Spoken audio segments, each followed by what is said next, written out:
Cinema அதை பற்றி அதிகம் சொல்ல தேவையில்ல, உங்களுக்கு தெரியும். முக்கியமாக இந்த சினிமாவில் வந்து ஒரு பொய் தான் கடைசியில் சூப்பர் ஸ்டார் ஆகுது.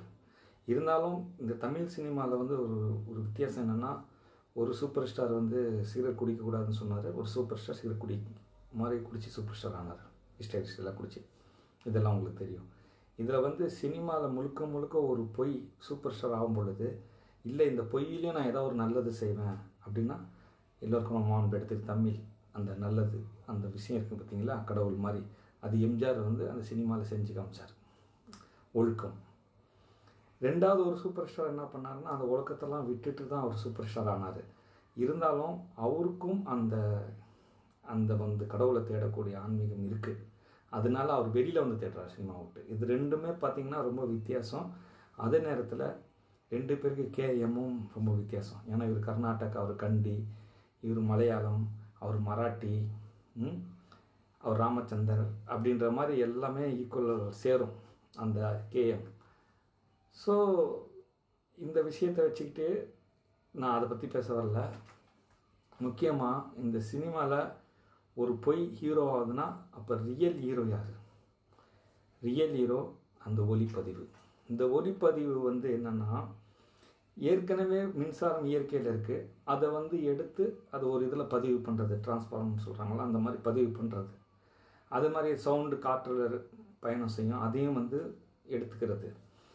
அப்போ இந்த ஒளிப்பதிவு இதுவும் பதிவு பண்ணலாம். ஏன்னா இந்த எல்லா விஷயங்களும் ஒளியில் பயணம் பண்ணுது. அது ஒளியில் பயணம் பண்ணிகிட்டே இருக்கும். இப்போ வந்து நான் வந்து என் மேலே இப்போ இந்த ஒளி அடிக்குது. இந்த ஒளி முழுக்க இந்த சின்ன மொபைல் கேமராவில் போய் டச் ஆகி தான் இப்போ நான் இந்த மொபைல் பேசுகிறேன். அந்த மாதிரி ஒளிப்பதிவு. அப்போ இதை கண்டுபிடித்தவர் ஆரம்ப காலத்தில் அவர் ஒரிஜினலாக ஷூட் பண்ணார். குதிரை ஓடுறது, ட்ரெயின் ஓடுறதுலாம் காட்ட அப்படின்னு கண்டுபிடிச்சேன். அப்போ அவர் ஹீரோவாக இருந்தார். அதுக்கப்புறம் தான் இந்த சினிமா ட்ராமா உள்ள நுழைஞ்சி அதுக்கு டைரக்டர் அவங்க இவங்க எல்லாம் வேலை பார்த்து ஒரு கேரக்டரை கொண்டு வந்து சூப்பர் ஸ்டார், அந்த பொய் மக்கள் மத்தியில் ஒரு சூப்பர் ஸ்டாராக கொண்டு வந்தது. இந்த ரசிகர்களை வந்து சில பேர், ஐயோ நம்ம பொய்யான அந்த இது வந்து நம்மளுக்கு தேவையில்லை, அந்த ரசிகர் அதோடு நிப்பாட்டிக்கோன்னு. சில பேர் இந்த ரசிகர் இந்த பொய் பின்னாடி வந்தாலும் இவங்க வச்சு ஏதாவது உண்டு இல்லைன்னு பண்ணணும், ஏதாவது ஒன்று பண்ணணும்னு பண்ணுறவங்களாம் இருக்காங்க. ஸோ இதை தான் நீங்கள் புரிஞ்சிக்க வேண்டிய விஷயம் என்னென்னா, இப்போ இந்த சினிமாவை கண்டுபிடித்தவர் முத மக்களுக்கு காமிச்சார், ரியலாக ஷூட் பண்ணி எல்லாத்தையும். அப்போ வந்து அவர் ரியல் ஹீரோவாக தெரிஞ்சார். அதுக்கப்புறம் அதுக்குள்ளே ட்ராமா பூந்துச்சு. இப்போ நம்ம பார்க்குறது ஹீரோக்கள், அது ஒரு பொய்யான ஒரு சூப்பர் ஸ்டார். சரிங்களா? அப்போ அந்த கண்டுபிடிச்சவரும் கையில் என்ன கொண்டு போகிறதுக்குன்னு போயிட்டார். ஆனால் அந்த அறிவு மட்டும் பயணம் பண்ணி இன்றைக்கி இந்த அளவுக்கு சினிமா வந்துருச்சு. இப்போ நீங்கள் பார்க்குறது, இப்போ இதில் அவரும் இல்லை, இதுக்கப்புறம் கொண்டு வந்த படிப்படியாக வந்த யாருமே இல்லை. இன்றைக்கி பார்க்குற இந்த அறிவு பயணம் பண்ணிகிட்டே இருக்குது. இதுக்கப்புறமும் இது மாறும். இதுக்கப்புறம் நம்ம அறிவில் எல்லோருக்குமான மாம்டேடு திரு தமிழ் அவங்க பயணம் பண்ணுறாங்கன்னு நான் சொல்கிறேன்ல. இதுக்கப்புறம் அவங்க இப்போ வந்து ஏஐ நம்ம முன்னாடி கொண்டு வந்து நிற்க வச்சுட்டாங்க. அதுவும் ஒரு அறிவு உயிர் மாதிரி. நம்ம அறிவிலேருந்து தான் அவங்க வேலை வாங்குறாங்க.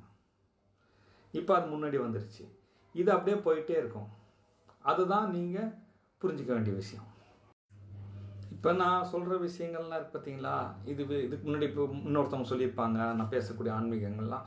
அதெல்லாம் எனக்கு சந்தோஷம் தான். ஏன்னா நான் அவங்கள பார்த்து நான் பேசல, காப்பி பண்ணல. நான் ஒரு ஸ்க்ரீனை நான் பார்க்குறேன். அந்த ஸ்க்ரீன் மூலமாக நான் தெரிஞ்சுக்கிறத நான் உங்களுக்கு சொல்கிறேன். அதே மாதிரி எல்லார் அறிவில் அவங்க இருக்காங்க. எல்லோருக்கும் ஒரு ஸ்க்ரீன் இருக்குது. அது அவங்க ஒரு மூட்டை தூக்குறாங்கன்னு வச்சுங்களேன். அவன் நோஞ்சானா அப்போ அவன் ஈஸியாக 100 மூட்டை தூக்கி போட்டுருவான். ஒரு பைலான் கூட தூக்க முடியாது. அப்போ அவனுக்கு அதோடைய அந்த இது தெரிஞ்சிருக்கும், டெக்னிக். அப்போ அது திறமை, அந்த அறிவு, இதை நீங்கள் புரிஞ்சிக்க வேண்டிய விஷயம். சரிங்களா?